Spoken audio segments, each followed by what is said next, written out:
नमस्कार, मैं हूं अरुण शर्मा। आज बड़ा मुद्दा में हम बात करेंगे खोरी कॉलोनी के बारे में, जो फरीदाबाद में अरावली की तलहटी में है। दरअसल 1999 से खोरी बस्ती बस्ती आ रही थी। यहां पर लोग बसना शुरू हो गए थे। उससे पहले यहां पर खनन का काम होता था। पहाड़ टूटे, अरावली की जो तलहटी के पहाड़ वहां से थे उनको तोड़ा गया, पत्थर वहां से निकालकर मोटा मुनाफा वहां खनन करने वालों ने तो कमा लिया। वहां जब जमीन प्लेन हो गई तो वहां खोरी गांव के लोगों ने वहां पर खनन करने वाले मजदूरों से कहा कि आप यहीं बस जाओ, यहीं रहने लगो। जो मजदूर वहां पर अपनी झुग्गी झोपड़ी डालकर दिन भर वहां खनन का काम करते थे और अपनी झोपड़ी में आकर रात गुजारते थे, अब धीरे धीरे वो वहां पर बसना शुरू हो गए थे। धीरे धीरे ये नंबर बढ़ता चला गया। खोरी कॉलोनी 1, 2, 4, 5, 10 घरों से आज 10,000 घरों की हो गई है और 10,000 घरों में 50,000 लोग यहां पर रहते हैं। लेकिन इस पूरे घटनाक्रम के दौरान ये केवल 10,000 एक दिन में नहीं हो गए हैं। ये पूरे करीब मान करके चले कि 22 साल से ज्यादा समय से लोग बसते आ रहे हैं और अब अचानक इनको यहां से खाली करने के आदेश दे दिए गए हैं। लेकिन ये एकदम अचानक भी आदेश नहीं आए। आपको थोड़ा सिलसिलेवार तरीके से सारी चीजें हम बताएंगे, लेकिन उससे पहले वहां के लोगों से बात करी हमारे संवाददाता ने। एक पूरी रिपोर्ट हम आपको दिखाते हैं। उसके बाद सिलसिलेवार तरीके से इस पूरे घटना के बारे में बात भी करेंगे और इस पूरे प्रकरण को आपके सामने रखेंगे और चर्चा भी करेंगे। लेकिन पहले रिपोर्ट आप देखें।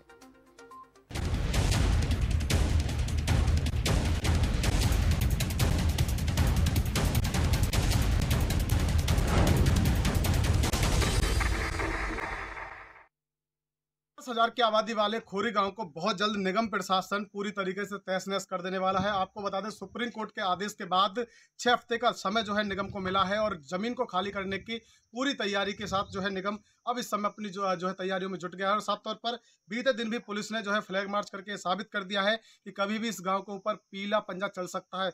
और इसी को लेकर के कहीं ना कहीं अधिकारियों ने खोरी गांव की बिजली पानी पूरी तरीके से बंद कर दी गई। ऐसे में ग्रामीणों का जो है जीना पूरी तरीके से मुहाल हो रहा है, क्योंकि गर्मी का माहौल है और ऐसे में बिजली पानी की सुविधा पूरी तरीके से खत्म कर दी गई है। साथ ही साथ यहाँ पर जो जानवर है वो भी पूरी तरीके से पानी के लिए तड़प रहे हैं। अब ऐसे में साफ तौर पर ग्रामीण काफ़ी गुस्से में है और ग्रामीणों का साफ तौर पर आरोप है कि निगम प्रशासन चाहे कुछ भी कर ले, पुलिस चाहे कुछ भी कर ले, परंतु वो यहाँ से अपनी जगह को खाली कर नहीं जाएंगे। चाहे उन्हें मरना ही क्यों ना हो। कार्रवाई करनी है तो उन बिल्डरों के ऊपर करो जिन्होंने ये जमीन बेच करके वो चले गए और गरीब जनता को यहाँ पर बेला फुसलाकर फंसा गए। अब ऐसे में देखने वाली बात ये होगी कि निगम के प्रशासन की जो तैयारी है वो पूरी कर दी गई है और कब तक यहाँ पर तोड़फोड़ हो पाती है। और साथ ही साथ जो ग्रामीण है वो इस मांग पर अड़े हुए हैं कि यदि उनके मकान तोड़ने हैं तो उन्हें पहले रहने के लिए कोई सर छुपाने के लिए जगह दी जाए, उसके बाद ही यहाँ पर तोड़फोड़ की जाए। और पूरी तरीके से ग्रामीण 4 दिन से पानी और बिजली के बगैर ही यहाँ पर जीवित है। और साफ तौर पर उनका ये कहना है कि चाहे प्रशासन कितने भी जुल्म कर ले, परंतु रहना उन्हें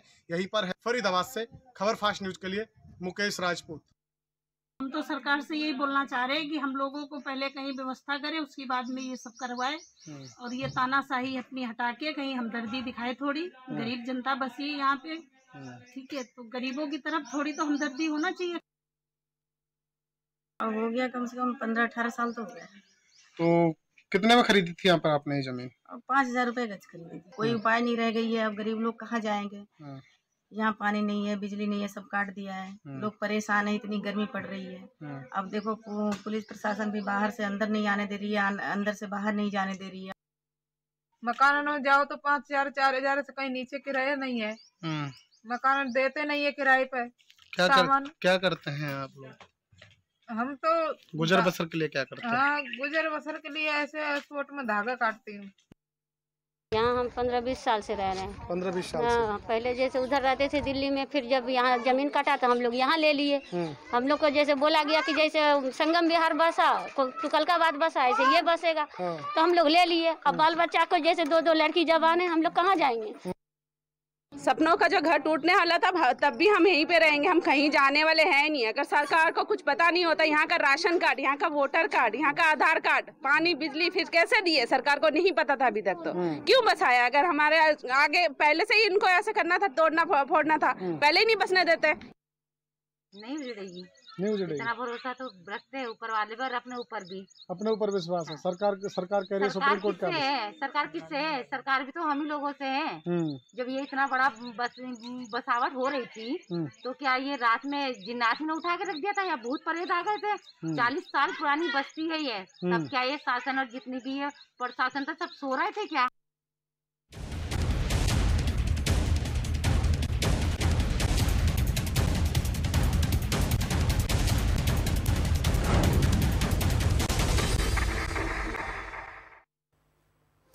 अब सुप्रीम कोर्ट के आदेश हैं तो अब प्रशासन को उन आदेशों को मानना ही होगा, लोगों को यहां से हटाना ही होगा। लेकिन लोगों की बात भी आपने सुनी। ऐसा नहीं है कि सुप्रीम कोर्ट ने पहली बार ही ऐसे आदेश दिए हैं। सुप्रीम कोर्ट की तरफ से ये आदेश आते रहे हैं पहले भी, क्योंकि 2017 से सुप्रीम कोर्ट में मामला चल रहा है। इसका थोड़ा सा आपको बैकग्राउंड हम बताएं तो 2010 में हाईकोर्ट में मामला नगर निगम लेकर के गया था, क्योंकि मोटे तौर पर 1999 से ज्यादातर लोगों ने यहाँ पर बसना शुरू किया। हालांकि बहुत से लोगों का कहना है कि पहले से ही काफी पहले से ही बस रहे हैं लोग, लेकिन मोटे तौर पर 1999 से यहाँ बसना शुरू हुए। 2010 में तक जाकर के निगम ने ये देखा कि यहाँ तो ज्यादा लोग बसने लगे हैं, अब क्या किया जाए, अब इनको नोटिस देते हैं, यहाँ से हटो। लोगों ने कहा नहीं हटेंगे, तो नगर निगम हाईकोर्ट चला गया। अब हाईकोर्ट जाने के बाद 2016 में हाईकोर्ट ने यह कहा कि पहले इन लोगों के लिए अलग व्यवस्था हो, पुनर्वास की व्यवस्था की जाए, उसके बाद ही लोगों को यहां से हटाया जाए। अब यह बात और हाईकोर्ट का यह आदेश नगर निगम को रास नहीं आया, तो उसने शरण ली सुप्रीम कोर्ट की। 2017 में सुप्रीम कोर्ट में मामला शुरू हुआ। उसके बाद सुप्रीम कोर्ट ने कहा कि नहीं, इसको खाली कराओ, अरावली का क्षेत्र है, दोबारा से जंगल यहां पर बसना चाहिए, और जो जैसे जंगल का एरिया था उसको साफ करके यहां कैसे लोग बस सकते हैं, कैसे यहां कॉलोनी बसाई जा सकती है। तो आदेश आया खाली करवाने का, लोगों ने खाली नहीं किया। बाद में फिर जो है समय पूरा होने के बाद बात आई तो फिर आदेश आया, उसके बाद भी खाली नहीं हुआ। अब जाकर सख्ती से 7 जून को सुप्रीम कोर्ट ने आदेश दिया है कि यहां से 6 सप्ताह के भीतर लोगों को हटा के यहां दोबारा से जंगल डेवलप होना ही चाहिए किसी भी सूरत में। तो अब प्रशासन ने एड़ी चोटी का जोर लगा दिया, पूरी तैयारी कर ली है। लेकिन इन सब के बीच कुछ सवाल हैं जो खड़े हो जाते हैं अपने आप ही। अब बात उन सवालों की करते हैं। दरअसल सबसे पहला और सबसे बड़ा सवाल यह है कि इन ग्रामीणों के लिए आने वाले समय का प्लान क्या है। 50,000 लोगों के लिए क्या प्लान है? क्या ये लोग अब ऐसे ही बेघर हो जाएंगे और कहीं भी जाएं इनकी कोई जिम्मेदारी नहीं लेगा? ये सबसे बड़ा सवाल। और अब क्या राजनीतिकरण से मामले सुलझ जाएंगे, क्योंकि इसमें राजनीति भी अब घुस गई है, और आशियाने उजड़ने के बाद लोग आखिर जाएंगे कहां? मोटे तौर पर ये बात और ग्रामीणों पर और यहाँ के रहने वाले लोगों पर जो इस कॉलोनी को में बस रहे थे, अपनी जमा पूंजी को यहाँ किश्तों में जोड़ कर मजदूरी करके वो दे रहे थे भूमाफियाओं को, और उसके बाद यहाँ पर अपने घर बना रहे थे थोड़े थोड़े करके। कोई मिट्टी में, कोई गारा में उसे चिन रहा था, तो कोई थोड़ा बहुत पक्का कर रहा था। और बहुत सारे घर ऐसे भी हो गए जो बड़े आलीशान घर भी बन गए, कुछ घरों में गाड़ियां भी यहाँ खड़ी हैं। लेकिन इन परिस्थितियों के बीच एक सबसे महत्वपूर्ण सवाल वो ये कि जब ये बस्ती बस रही थी, 10,000 घर क्या एक रात में बस गए? ये जब बस रही थी उस वक्त प्रशासन क्या कर रहा था?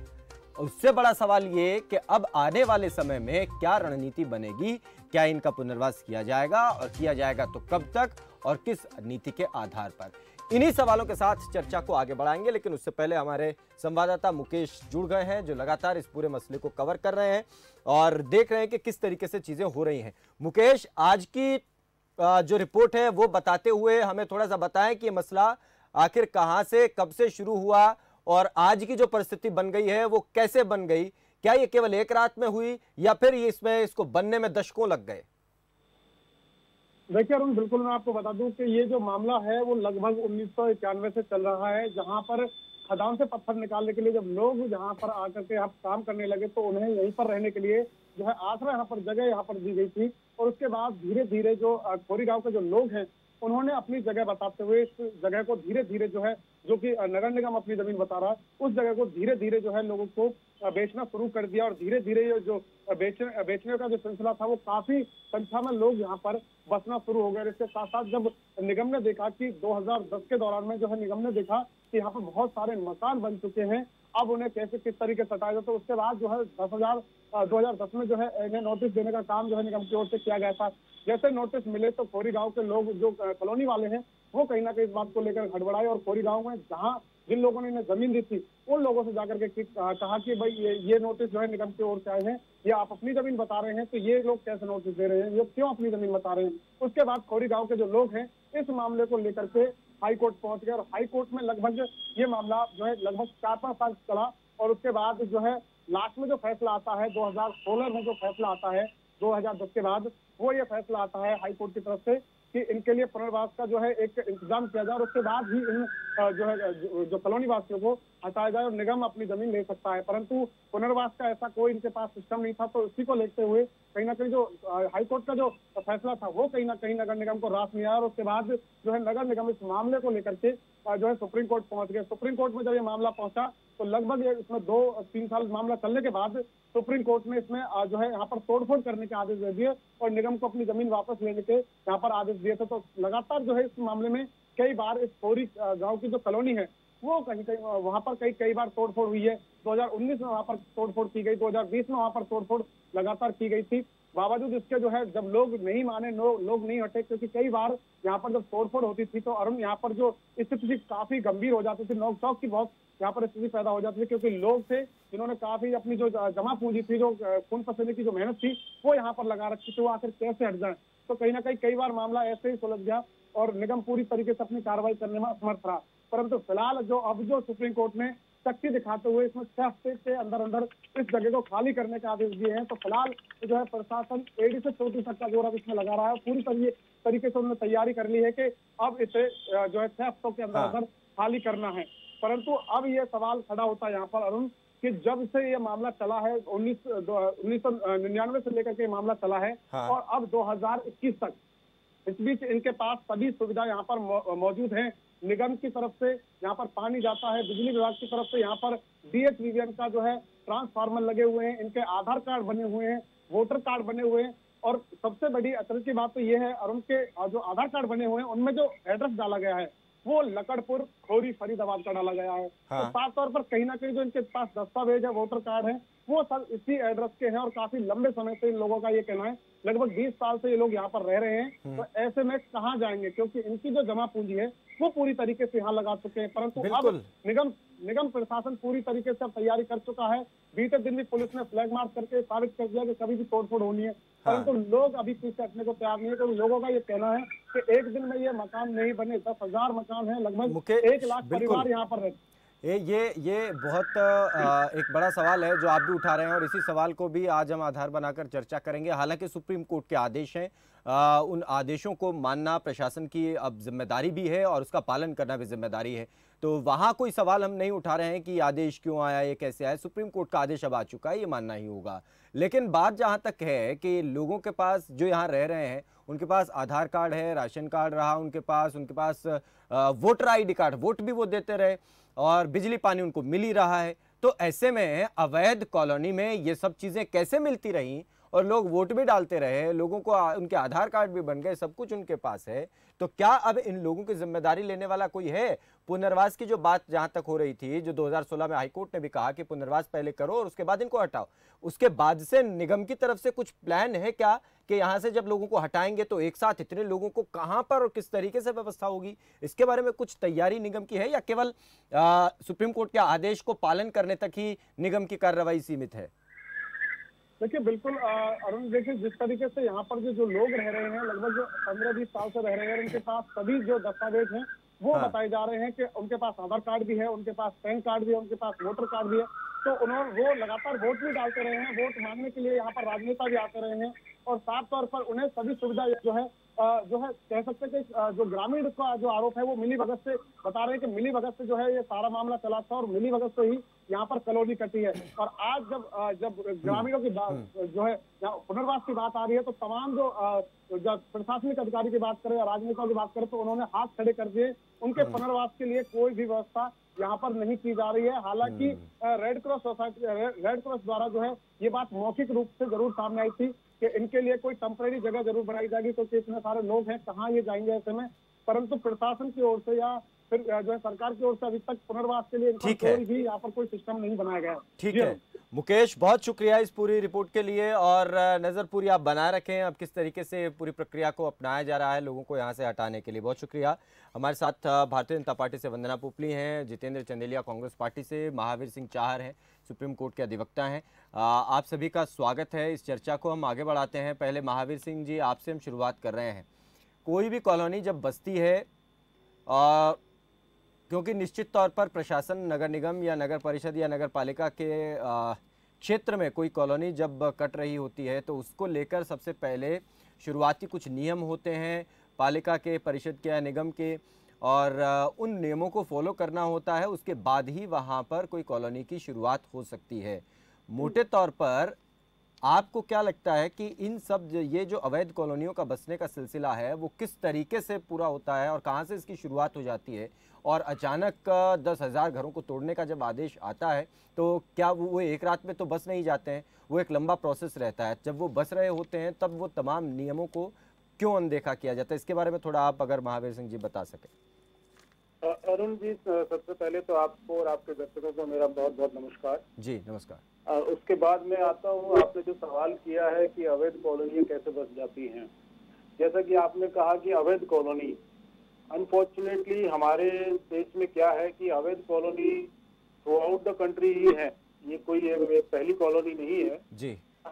जो भी जो एग्रीकल्चर होल्डर है, लैंड होल्डर है, वो अपने प्लॉट काटता है और वो बेच देता है, और उसके पहले वो अवैध रहती है, फिर धीरे धीरे वोट बैंक बीच में आ जाता है। जो जब राजनीति बीच में आती है तो ऑथराइज हो जाती है। आपने देखा दिल्ली में भी 1900 के करीबन अभी रेगुलराइज हुई हैं और 2000 और अभी पेंडिंग हैं। हाँ। तो ये तो हमारे यहाँ एक कल्चर बन गया है कि सरकारी जमीन पे और फॉरेस्ट लैंड पे आप इंक्रोचमेंट करो, प्लॉट काटो और उसके फौज पेपर बनाओ और गरीब लोगों को बांट दो, और उसमें फिर कार्रवाई कुछ होती नहीं है। हाँ। ये कोई नई बात तो आप देख नहीं रहे हैं जी। अब इसको जब बात रही रोकने की, इसमें आप बिल्कुल ठीक कह रहे हैं, इसमें जो म्युनिसिपैलिटी है, एमसीएफ है, उसका पूरा उसकी जिम्मेदारी बनती है।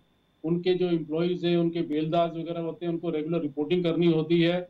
ये जो नॉर्मली क्या होता है कि ये गैर मुमकिन पहाड़ लैंड है इस गाँव की जी, जिसमें आप कोई भी कंस्ट्रक्शन एक्टिविटी नहीं कर सकते हो।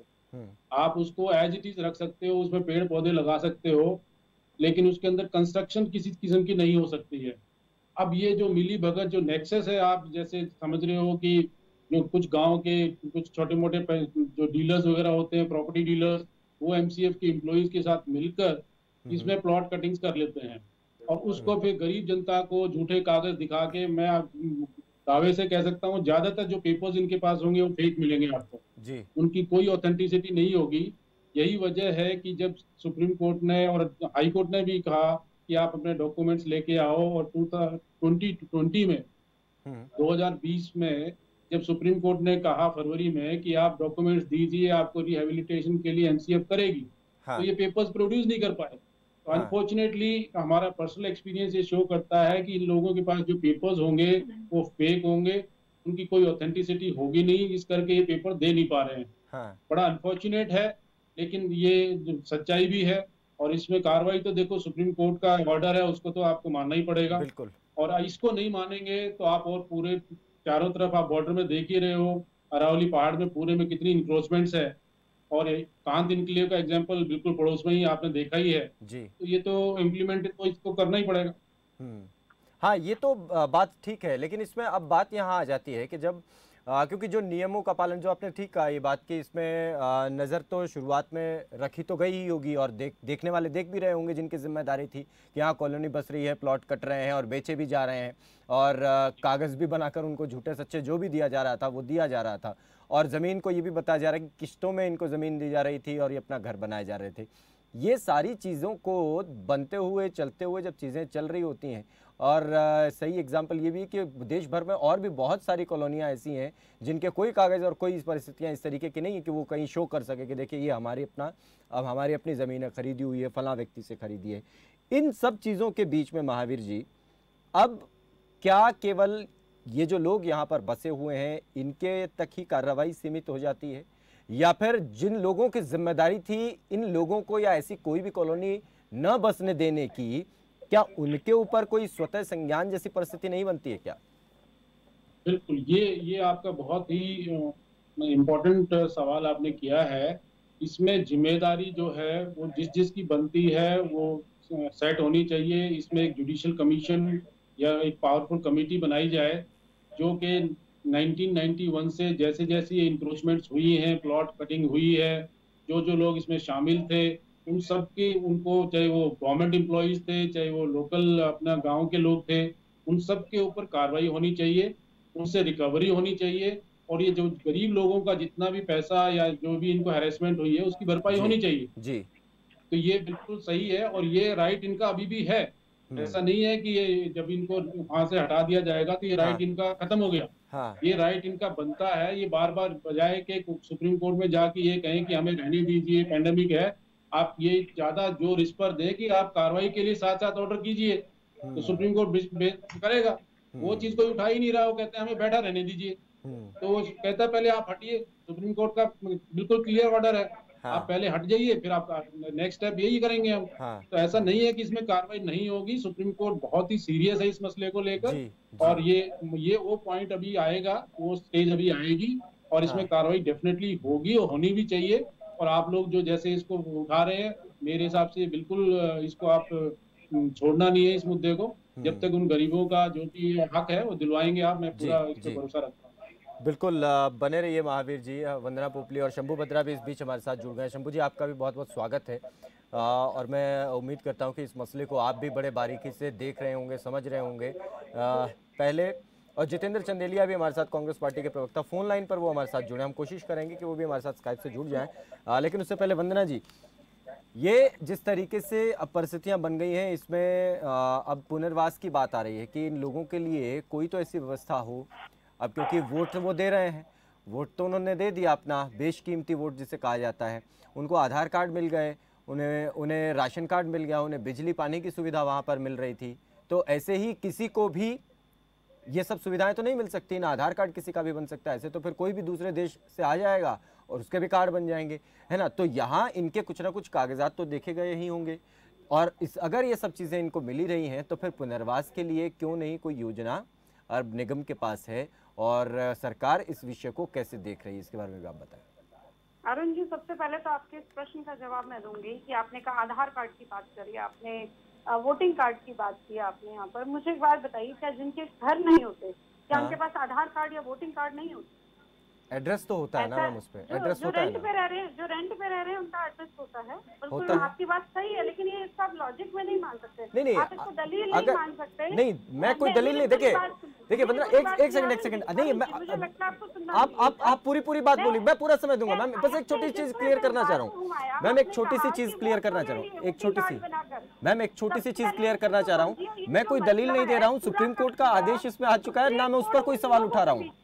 मैम एक सेकंड, मैं इसमें कोई दलील नहीं दे रहा हूँ, ना कोई सुप्रीम कोर्ट के आदेश पर मेरा कोई सवाल है। मैं केवल एक सवाल ये पूछ रहा हूँ, जब खोरी बस्ती जो वो बसी हुई है, वहाँ के एड्रेस पर आधार कार्ड, वोटर कार्ड और तमाम उनके बिजली के बिल आ रहे हैं, उनको पूरा सारी सुविधाएं, पानी की सुविधा वहाँ पर है, तो वो सब सुविधाएं जब मिल रही थी तब क्या ये चीजें नहीं देखी जा रही थी? बात सवाल इतनी है, और अगर देखी नहीं जा रहा और उनको दी जा रही थी, वो लोग उनको मिलना चाहिए था, तो उनको अब आशियाना भी मिलना चाहिए इस जगह के बदले। इस पर मेरा सवाल है, इस पर आप बताएं। जायज है, जब ये सब कुछ हो रहा था तो उस समय जरूर देखना चाहिए था, लेकिन क्या करें, हो सकता है कि उस समय जो सरकार में लोग रहे थे वो भी इन्वॉल्व हूँ। अगर मैं बात करूँ कितने समय से लगातार ये चला आ रहा है, और उस समय कांग्रेस की सरकार हुआ करती थी, जो कि जमीन के मामलों में बार बार उन पर प्रश्न उठता ही रहा है।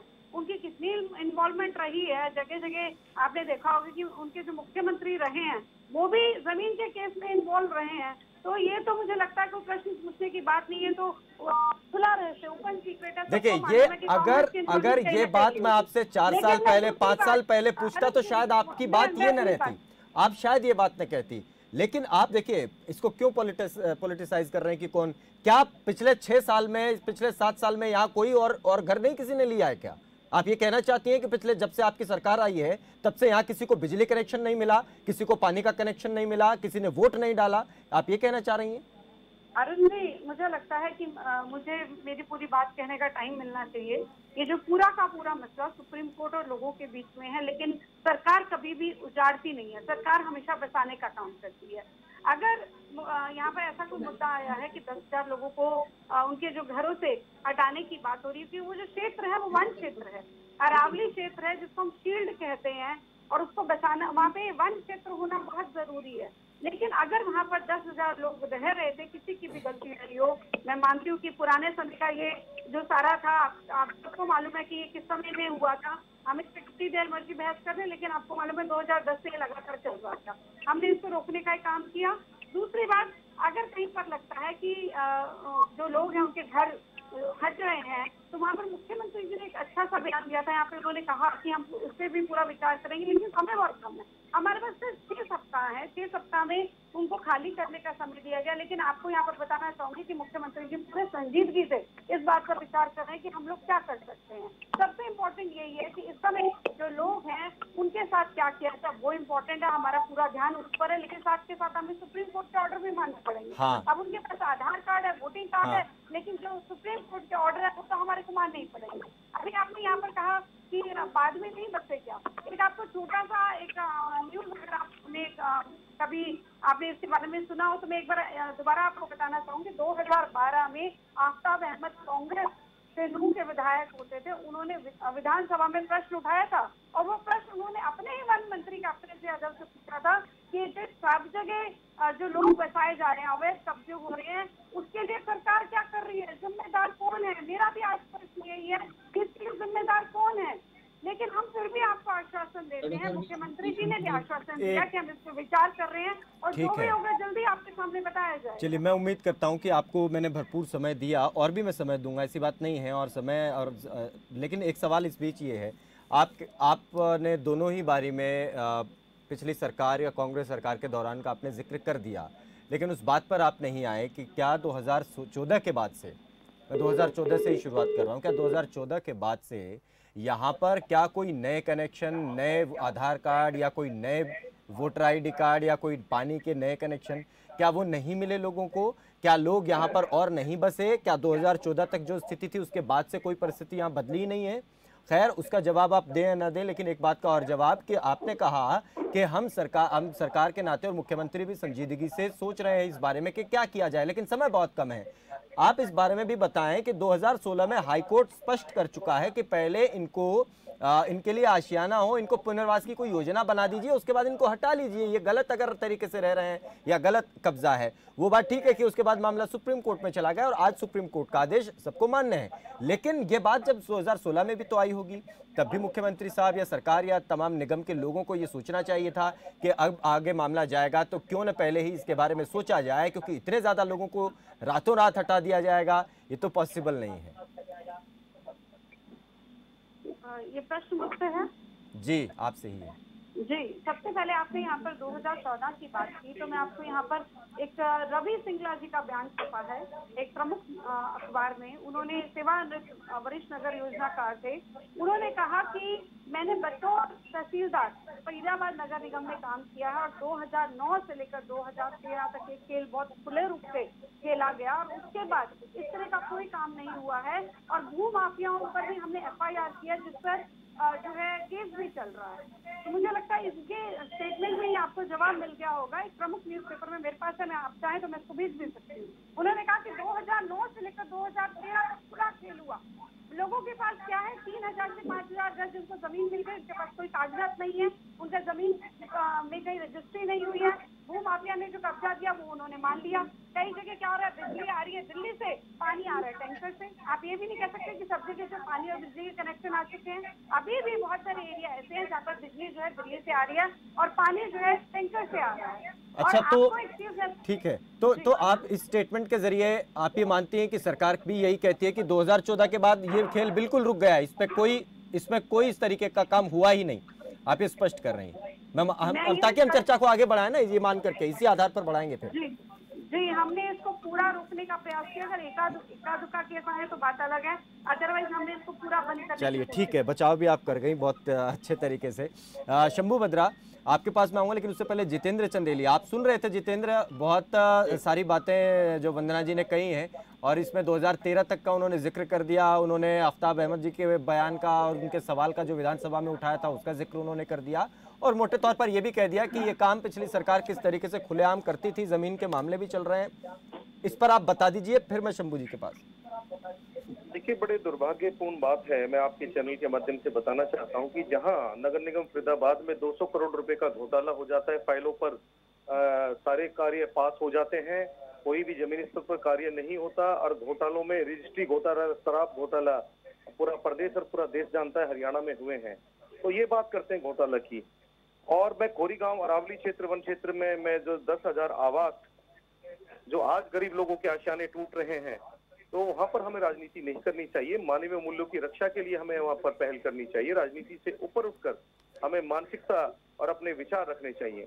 मैं बताना चाहता हूं कि हमारे यहाँ से सांसद कृष्णपाल गुर्जर जो केंद्रीय राज्य मंत्री भी हैं, ministry of social justice and empowerment, सामाजिक न्याय अधिकारिता राज्य मंत्री हैं, तो उनके वहां पर खोरी गांव में बोर्ड लगे हुए हैं। उन्होंने टाइल लगाई है अपने सांसद निधि कोष से, और एमएलए कोटे से, एमपी कोटे से, सांसद निधि से, मुख्यमंत्री कोष से, मुख्यमंत्री राहत कोष से, भारत सरकार और हरियाणा सरकार दोनों प्रदेश के अंदर केंद्र में भारतीय जनता पार्टी की सरकार है, और दोनों केंद्र और प्रदेश सरकार ने पैसा वहां पर खोरी गांव में लगाया है।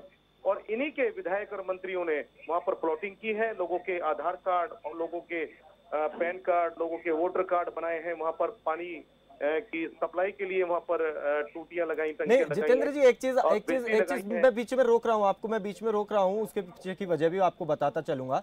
आप कह रहे हैं कि इन्हीं के विधायकों ने, यानी बीजेपी के विधायकों ने ही और नेताओं ने ही किया है ये, इसमें आप सीधे सीधे आरोप लगा रहे हैं। इसके पीछे का कोई आप आधार है या केवल ये राजनीतिक बयान ही है? इसको क्या माने? आपको बताना चाहता हूँ, माननीय कृष्णपाल गुर्जर जी के जो कार्य उन्होंने कराए हैं, बाकायदा बोर्ड खोरी गांव में लगा हुआ है। हाँ। आप देख सकते हैं। मेरी बात अगर आपको झूठ लगे तो संवैधानिक और कानूनी जो मेरे पे आप according to the constitution of India, आपके चैनल के माध्यम से मैं गंभीरता से मैं कहना चाहता हूँ, जो मेरे पे संवैधानिक कार्रवाई हो वो मेरे पे होनी चाहिए। लेकिन नहीं, आप जो कह रहे हैं ना कि इन्हीं के लोगों ने प्लॉट काटे हैं, ये वाली बात मैं कह रहा हूँ। काम उन्होंने जरूर करवाए होंगे क्योंकि वो हो रहे हैं। देखिए, अब आधार कार्ड, बिजली, पानी सब मिल ही गया है। वोटर आईडी कार्ड है तो वोट डालने के लिए ही दिया होगा, वोटर आईडी कार्ड वैसे तो नहीं मिला होगा। मैं आपको बताना चाहता हूँ, अरावली क्षेत्र में जो बड़े बड़े फार्म हाउस है वो नहीं तोड़े गए।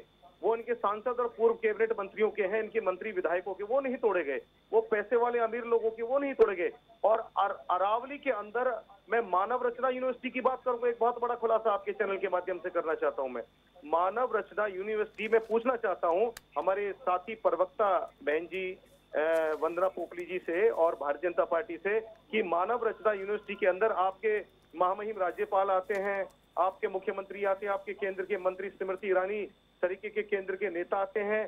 तो मैं पूछना चाहता हूँ, अरावली वन क्षेत्र में कितनी जमीन का सीएल पास कराया हुआ है मानव रचना यूनिवर्सिटी ने? आप ऐसे आते हैं जैसे ऑक्सफोर्ड और कैम्ब्रिज में आप आ रहे हो, लेकिन मैं बताना चाहता हूं उन्होंने भी अरावली की जमीन को घेरा है। मानव रचना यूनिवर्सिटी ने अरावली की जमीन देखिए, आप जिस भी संस्थान का नाम ले रहे हैं तो मैं सुनिश्चित आपके लिए भी करना चाहता हूं कि अगर आप एक संस्थान का नाम ले रहे हैं तो क्योंकि उसके इस तरीके के आरोप या इस तरीके की बात कहने के लिए कोई ना कोई आधार होना, वो आपके पास होगा, तभी आप कह रहे हैं। मैं ऐसा ही मान करके चल रहा हूं, मैं ऐसा नहीं कह रहा हूं कि आपके पास कोई आधार नहीं, लेकिन खबरपास इस तरीके से कम से कम आप नाम लेकर नहीं तो उसको आप एक इशारे के तौर पर जरूर कह सकते हैं, लेकिन नाम न लें तो ज्यादा नहीं, बिल्कुल नाम लेके आरटीआई रिकॉर्ड है हमारे पास में।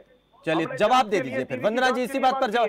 देखिए, ये बड़ा आरोप है। देखिए, ये बड़ा आरोप है। जितेंद्र चंदेलिया, कांग्रेस पार्टी के प्रवक्ता ने ये आरोप लगाया है और वो कह रहे हैं कि उनके पास पूरा डेटा है, उसके आधार पर ही वो ये आरोप लगा रहे हैं। वंदना जी, ये बात उसके साथ मैं बताना चाहता हूँ कि जो बदरपुर बॉर्डर से लेकर और जो जाजरू गांव तक जो मथुरा दिल्ली हाईवे को कनेक्ट करता है, जो बाईपास रोड है, और जो दिल्ली मथुरा हाईवे से बदरपुर बॉर्डर को कनेक्ट करता है, बाईपास पर जो स्लम्स बने हुए थे, उन स्लम्स को हटाने से पहले जब कांग्रेस पार्टी की सरकार थी तो महात्मा गांधी योजना के तहत कांग्रेस पार्टी ने सेक्टर 62 के अंदर, फरीदाबाद के अंदर कांग्रेस पार्टी ने आवास लोगों के लिए, उनके पुनर्वास के लिए, लोगों के लिए, गरीब लोगों के लिए पहले फ्लैट बनाए, उनको वहां पर स्थापित किया, तब उन लोगों को वहां से हटाया गया। तो ऐसी योजना हरियाणा सरकार को बनानी चाहिए।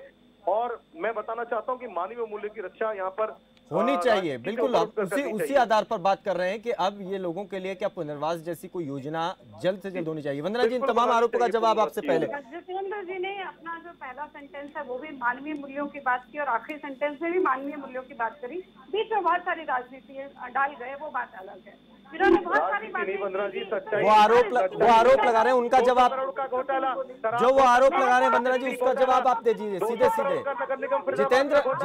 जितेंद्र आप जो पूछ चुके हैं, मैं एक बार उनसे जवाब ले रहा हूँ। जितेंद्र एक बार जवाब ले लेने देते, जवाब देखिए वो समझ में नहीं आएगी, बात समझ में नहीं आएगी, जवाब दे दीजिए वंदना जी। आपके, लेकिन उस तकलीफ का इलाज मेरे पास नहीं है।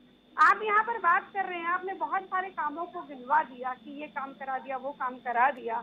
मुझे एक बात बताइए, जहाँ पर लोग रह रहे हैं वहाँ पे अगर उनको आवश्यकता पड़ेगी, वो उनको सेटअप करा आपने, और आप कह रहे हैं कि वहाँ पर कोई डेवलपमेंट के काम नहीं हुए, और सेटअप करा आप लोगों ने। 30 साल से लोग वहाँ पर रह रहे हैं और आप कह रहे हैं कि सारे डेवलपमेंट काम हमने करवाया, धन्यवाद उसके लिए। लेकिन एक चीज, सरकार हमेशा चाहती है कि वो बसाया जाए लोगों को। अगर अभी यहाँ पर हमारे अधिवक्ता बैठे हैं, उन्होंने कहा कि पूरे, महावीर सिंह जी ने कहा कि उजाड़ने का काम आप कर रहे हैं, बसाने का काम आपने नहीं किया, आप उजाड़ने का काम। जितेंद्र एक बार उनको बात पूरी कर लेने दीजिए, जितेंद्र एक बार बात पूरी कर लेने दीजिए। आपने बहुत लंबी लंबी हंसी, मैंने कुछ नहीं कहा, सुन लीजिए।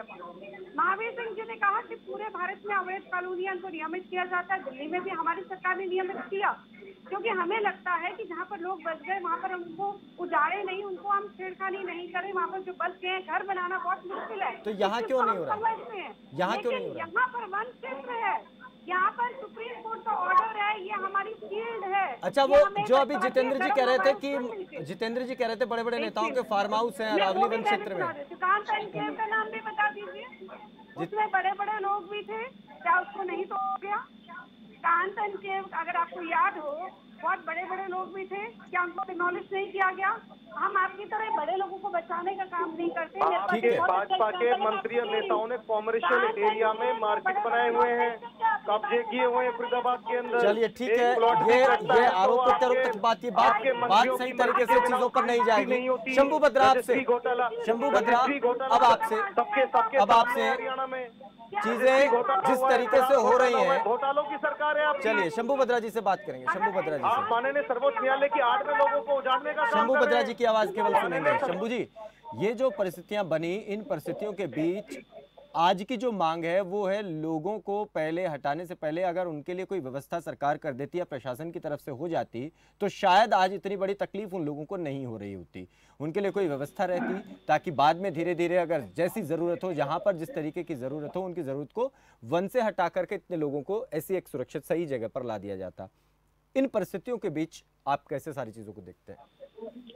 देखिए, गरीबों के प्रति सरकार की उदासीनता कोई नई बात नहीं है, और ये आपको देखा होगा कि आपने थोड़ा कॉलोनी एशिया की सबसे बड़ी अवैध कॉलोनी मानी जाती है।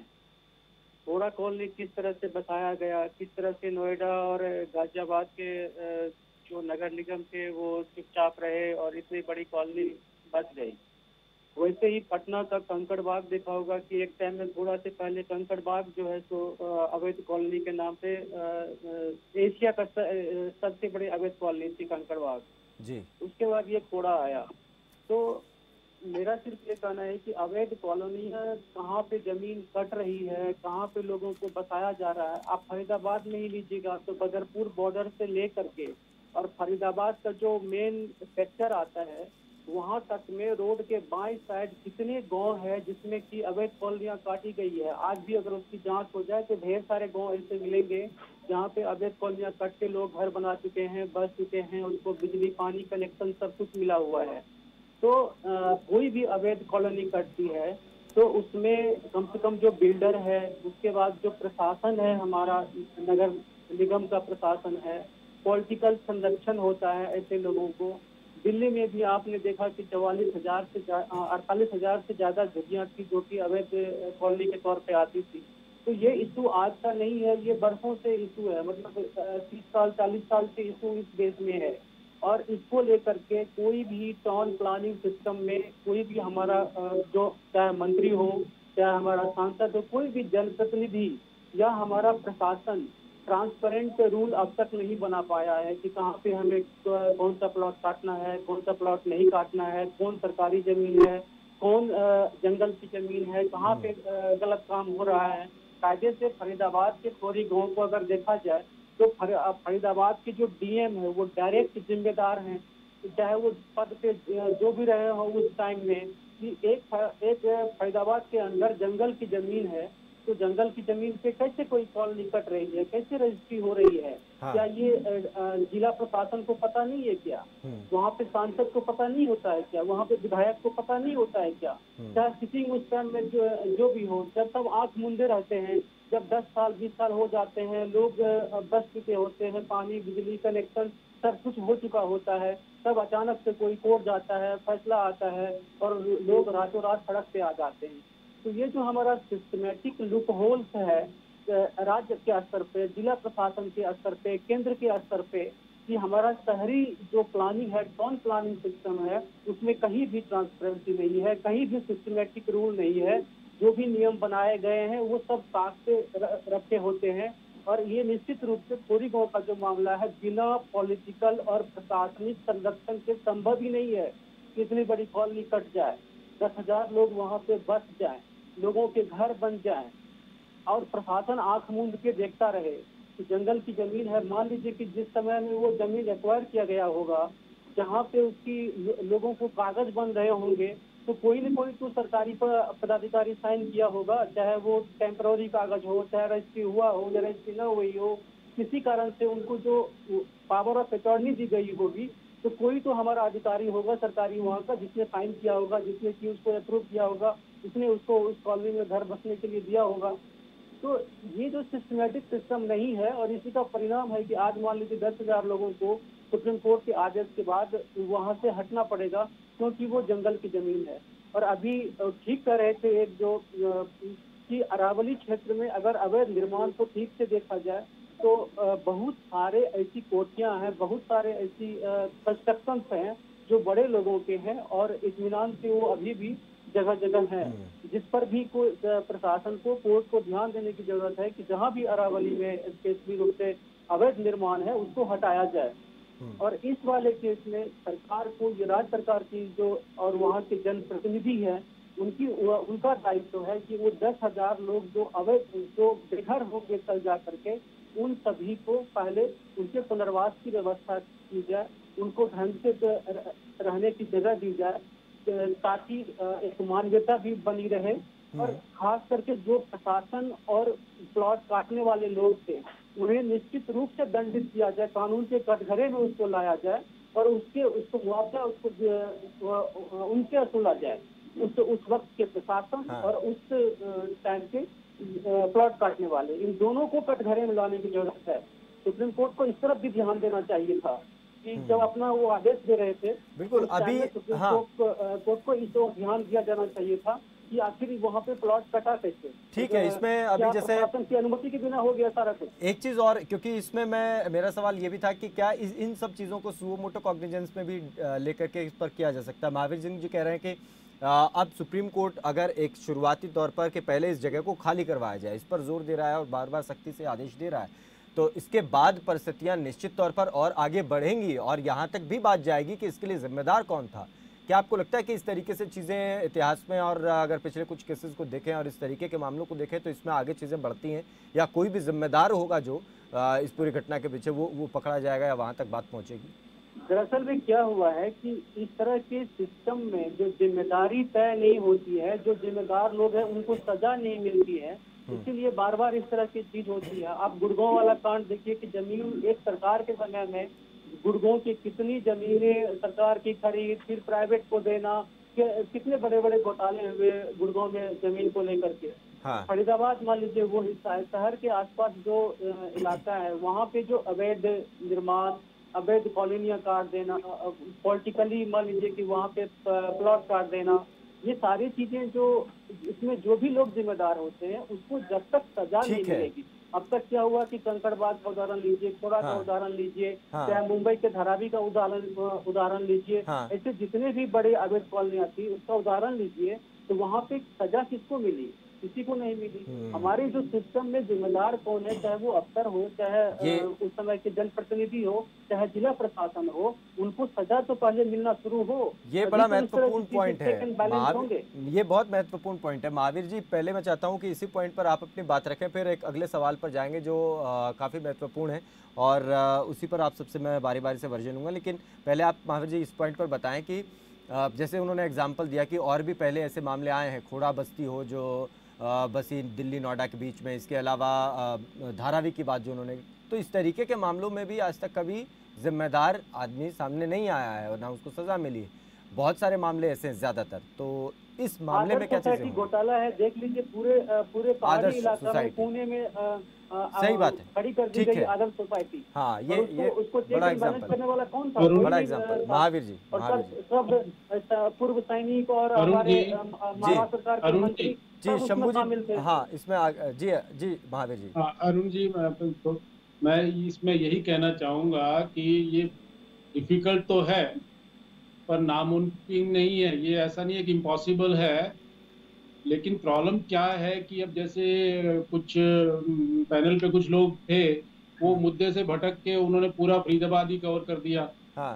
तो ये अभी मुद्दा हमारा एक पर्टिकुलर जगह का है जिसके बारे में अभी एक्शन हो रहा है और आप चर्चा कर रहे हैं जी। तो हमारा फोकस जो चेंज हो जाता है, उस वजह से जो है ये जो सारा जो एक्शन वाली बात होती है या कार्रवाई वाली बात होती है वो नहीं हो पाती। दूसरा क्या है कि जो लोग इसमें इन्वॉल्व होते हैं वो उनका इतना डीप नेक्सस है कि वो रसूख वाले लोग हैं, वही लोग कानून बनाते हैं, वही एग्जीक्यूट करते हैं, वही ऑफिसर्स को वहाँ पे पोस्टिंग करवाते हैं। तो ये एक बहुत जटिल समस्या है। इसके लिए ये है कि जब तक एक जागरूकता नहीं होगी, एक तरह से एक आंदोलन नहीं बन पाएगा लोगों का, और ये लोग भी क्या है, गरीब लोग, इनको हटा दिया जाएगा, इनको कहीं झुग्गी में बैठा दिया जाएगा, चुपचाप बैठ जाएंगे। क्यों? इनको अपना रोजी रोटी का ही चक्कर रहता है बेचारों का। ये कहीं की कुछ हम उम्मीद रख सकते हैं कि माननीय सुप्रीम कोर्ट जो है इस बात का संज्ञान ले, और इस बात में संज्ञान के साथ साथ जैसे कुछ वरिष्ठ पत्रकार हैं ये भी अपनी रिपोर्ट्स वगैरह उसमें दें और उसको आगे बढ़ाएं।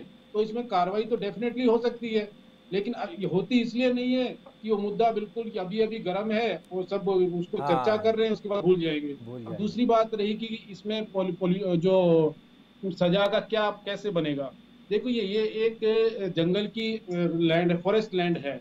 और फॉरेस्ट लैंड में एक क्लियर प्रिंसिपल होता है, पोल्यूटर पेज, यानी कि जो फॉरेस्ट लैंड को खराब करता है, पोल्यूट करता है, उसकी जिम्मेदारी बनती है कि वो पे करेगा। अब इस केस में क्योंकि कंस्ट्रक्शन अलाउड नहीं थी, तो ये लोग आइडेंटिफाई किए जाएं, इस पर जोर ज्यादा दिया जाए कि किन लोगों ने यहाँ कंस्ट्रक्शन की, कौन मटेरियल सप्लाई करते थे। ये कोई मुश्किल काम नहीं है, कोई न्यूक्लियर साइंस नहीं है इसमें।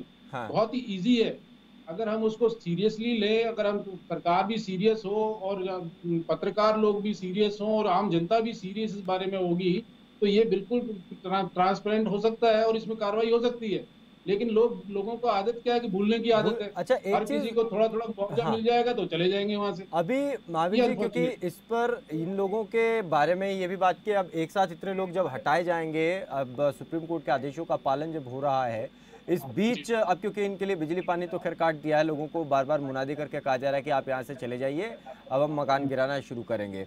लेकिन बात अब यहाँ पर फिर पुनर्वास किया जाती है। ठीक है, अब चीज़ें हो गई जिस तरीके से हुई, ये अब आगे जांच का विषय हो सकता है। और जैसे आपने कहा कि इसमें अब तमाम लोग मिलकर के अगर अपनी अपनी रिपोर्ट्स को वहाँ दें और कहें कि इसमें जो जिम्मेदार है वहाँ तक बात जानी चाहिए, वो ठीक है, आगे भविष्य के गर्भ में है कि वो कैसे होगा और कि कब तक वो चीज़ें होंगी। लेकिन फिलहाल जो इमीडिएट जो क्वेश्चन वो है इनके पुनर्वास के लिए खाली तो करा देंगे, लेकिन इतने ज़्यादा लोगों को कहा जा रहा है कि 50 से 60 हज़ार और इससे भी ज़्यादा लोग यहाँ पर हो सकते हैं। तो इतने लोगों को अगर पुनर्वास की बात होती है तो इस पर मुख्यमंत्री साहब ने भी कहा कि हम इसके बारे में विचार तो कर रहे हैं, लेकिन केवल उन लोगों के लिए जो हरियाणा के ही वासी हैं। बाहर से अगर कोई लोग आए हैं, झारखंड, मध्य प्रदेश, बिहार, यूपी, इधर से कोई लोग आए हैं तो उनके लिए कोई योजना नहीं रहेगी। लेकिन ज़्यादातर लोग, अब परेशानी की बात यह कि वो वहीं के बाहर के ही लोग यहाँ पर रहने वाले हैं। तो चीज़ें इसको कैसे समझें, इस पूरी बात को? नहीं, इसको अरुण जी, वो थोड़ा सा मैं समझ रहा हूँ कि कोर्ट इस चीज को एक्सेप्ट नहीं करेगा।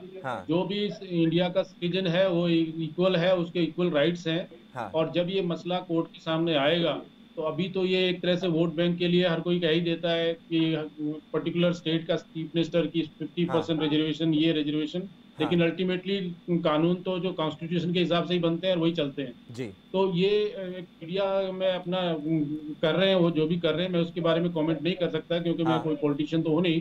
लेकिन अल्टीमेटली जो भी सिटीजन ऑफ इंडिया, देखो अगर कोई बाहर का आया हुआ है, विदेशी है, कोई बांग्लादेशी है, कोई और कहीं से आया है, तो उसकी बात तो मैं नहीं कह सकता। लेकिन जो भी सिटीजन ऑफ इंडिया है, कोर्ट उसको डेफिनेटली कंसिडर करेगा और उसको जितनी रिलीफ किसी और को मिलनी है वो हरियाणा वासी को भी मिलेगी और उसको भी मिलेगी। ये बहुत महत्वपूर्ण है। वंदना जी, अब पुनर्वास की बात आती है तो इन परिस्थितियों के बीच सरकार और नगर निगम की तरफ से किस तरीके से आगे अब चीज़ों को बढ़ाया जा रहा है और किस तरीके से चर्चाएं चल रही हैं? क्या इसके बारे में विचार हो भी रहा है, और हो रहा है तो कितने समय के अंदर ये सब चीज़ें पूरे तरीके से व्यवस्थित कर लेने की या सुनिश्चित कर लेने की ओर सरकार आगे बढ़ रही है? वंदना जी। अरुण जी, मेरी सरकार बोलती है हाउसिंग फॉर ऑल, तो यहाँ पर जिनके घर जा रहे हैं, जो बेघर हो रहे हैं, उनको कैसे छोड़ सकते हैं? मुझे लगता है मुख्यमंत्री जी बहुत संजीदगी से इस बारे में विचार कर रहे हैं। और जब भी आप एक स्टेटमेंट कह रहे थे कि हरियाणा के ही लोगों के लिए पुनर्वास की योजना होगी, मैंने मुझे नहीं लगता मैंने इस तरह की कोई स्टेटमेंट सुनी है। उन्होंने ये कहा था कि हम विचार कर रहे हैं, तो पुनर्वास की योजना के विचार है तो सर्टेनली बहुत संजीदगी से वो विचार कर रहे हैं। जब भी जो भी होगा वो आपके सामने जरूर आएगा। लेकिन एक चीज और यहाँ पर मैं कहना चाहूंगी, यहाँ पर हमारे अधिवक्ता जी महावीर जी, उन्होंने बड़ी अच्छी बात की। यहाँ पे उन्होंने अवैध जो कॉलोनीज की है वो यहाँ पर बात कर रहे थे, लेकिन अवैध कॉलोनीज और अवैध कब्जे में फर्क होता है। अवैध कॉलोनी है तो उनके पास कहीं ना कहीं डॉक्यूमेंट्स भी होते हैं, जमीन उन्होंने खरीदी होती है, रजिस्ट्री कराई होती है, लेकिन अवैध कब्जे में इस तरह की कोई रजिस्ट्री नहीं होती है। तो आरोप जो लगे हैं, आपने एक प्रश्न यहाँ पर उठाया कि जिन पर आरोप लग रहे हैं, जो लोग इन्वॉल्व हैं, उन पर भी क्या एक्शन लिया जाएगा? आपकी बात से सहमत हूँ, जरूर एक्शन लिया जाना चाहिए। तकरीबन 12 के करीब भू माफिया हैं जिन पर केस चल रहा है, लेकिन और भी जो प्रशासन में भी जो लोग इन्वॉल्व हैं उन पर भी एक्शन लिया जाना चाहिए। इस चीज की भी अपील मैं अपनी सरकार से जरूर करूंगी। ठीक है, जितेंद्र चंदेलिया। देखिए, मैं आपके चैनल के माध्यम से इतना कहना चाहूंगा कि माननीय मुख्यमंत्री जी और भारतीय जनता पार्टी जहां एक तरफ सर्वधर्म संभाव, सर्वधर्म निरपेक्षता की बात करते हैं, वहीं हमारा जो देश का संविधान है वो भी ये कहता है कि देश के नागरिक हैं जो लोग यहाँ पर बसे हुए हैं।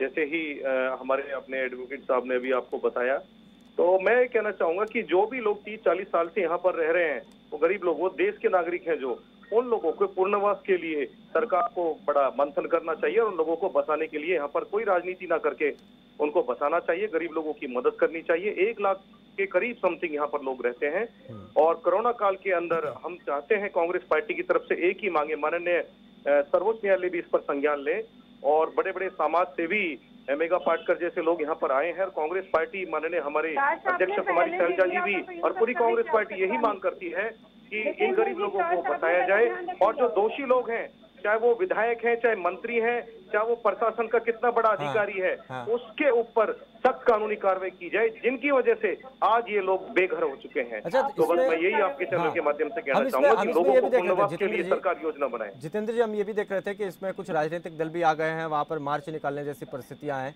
कांग्रेस पार्टी उस स्तर पर क्या काम करेगी और क्या उसको उस राजनीति के स्तर से भी उठाने की कोशिश कर रही है? क्या उसकी भी कोई तैयारी? देखिए, कांग्रेस पार्टी राजनीतिक दृष्टि से इसको नहीं देख रही। कांग्रेस पार्टी मानवता को बचाने के लिए देख रही है कि जिस तरीके कोरोना काल के अंदर इस सरकार में भ्रष्टाचार का माहौल बना है, कर्मचारी लोगों ने मार दिया, देश का ये बात तो आप कह रहे हैं, लेकिन इन्होंने मार दिया, लोगों को उजाड़ रहे हैं लोग।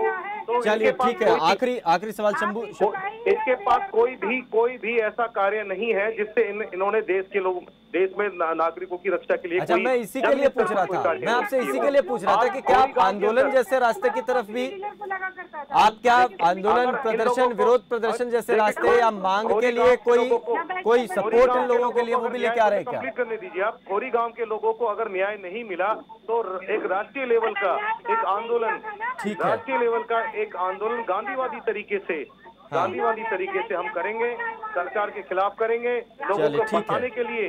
लोग नाव जुड़े यहाँ से खोरी गांव से, उन लोगों के लिए करेंगे, देश के नागरिकों के लिए करेंगे। चलिए ठीक है, आखिरी सवाल शंभू भद्रा आपसे, अब इन परिस्थितियों के बीच जब बात अब इनके पुनर्वास की होगी, तो इन परिस्थितियों को आप कैसे देख रहे हैं कि क्या वाकई सरकार के पास, जैसे वंदना जी कह रही थी कि हम सोच रहे हैं और हमारा काम बसाने का है और हम सबको आवाज़ की बात करने वाले लोग हैं, तो इनको कैसे छोड़ सकते हैं? तो क्या आप वाकई देख रहे हैं पिछले कुछ सालों के सरकार के कदम के अनुसार उस तरफ भी सरकार सोचेगी या काम ऐसा कुछ होने वाला है या हो सकता है? देखिए, यहाँ पे जो केस है खोरी गांव वाला, इसमें जैसे सुप्रीम कोर्ट ने मामले पे स्पष्ट आदेश दिया है कि वहाँ से गांव को खाली कराया जाए। हाँ। तो इसके साथ जब आगे कभी सुनवाई होगी तो सुप्रीम कोर्ट को ये संज्ञान लेते हुए स्पष्ट रूप से फरीदाबाद नगर निगम और हरियाणा सरकार को ये एक आदेश दिया जाना चाहिए, स्वतः संज्ञान जल्दी इस पे लिया जाएगा कि इन 10,000 लोगों के पुनर्वास करवाए जाएं और जो इसके जिम्मेदार हैं, जो इस तरह की घटना के जिम्मेदार हैं, उनको कटघरे में लाया जाए। तो ये आने वाले समय में हो सकता है कि सुप्रीम कोर्ट इस तरह के आदेश सरकार को दे। और अदालत के दरअसल में क्या है कि हमारी जो सरकार है वो अपने मन से या जनता की प्रॉब्लम्स को देखते हुए जल्दीबाजी में या जल्दी में कोई डिसीजन लेती नहीं है, बहुत लंबा समय लगाती है, बहुत मतलब कि संवेदनशीलता नहीं होती है सरकार के फैसलों में।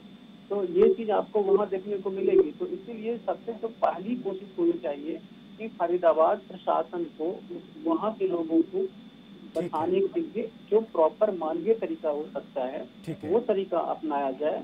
और ये व्यवस्था जल्द से जल्द हो भी जानी चाहिए, क्योंकि अगर मान लीजिए क्योंकि आदमी कहाँ रहेगा, क्योंकि घर तो मतलब में होता है, कहीं भी काम करेगा तो काम करके आदमी घर में आता है। और वो अगर आप खाली कराएंगे तो उनको इमीडिएट आप कम से कम बिल्कुल ये होना चाहिए। अब देख लीजिए कि इस देश में जब रोहिंग्या के लिए टेंट लगाए जा सकते हैं, उनको मान लीजिए आप रहने के लिए जगह दे सकते हैं, और अपने ही नागरिकों को अगर बेघर कर रहे हैं और उनके लिए प्रॉपर पुनर्वास व्यवस्था नहीं होगी तो इससे सरकार के प्रति भी असंतोष होगा, सरकार के प्रति लोगों की आस्था घटेगी और जिम्मेदारी भी। और ये भी क्योंकि ये कोई 150 लोगों की बात नहीं है, ये 50,000 से ज्यादा लोगों की बात है। चलिए ठीक है राज्य में रहने वाले जी, बहुत रक्षा की जाए, उनको बिल्कुल बहुत शुक्रिया शंभू जी, बहुत शुक्रिया महावीर जी, वंदना जी और जितेंद्र जी, आप सभी का बहुत शुक्रिया इस चर्चा में जुड़ने के लिए और अपनी बात पक्ष रखने के लिए।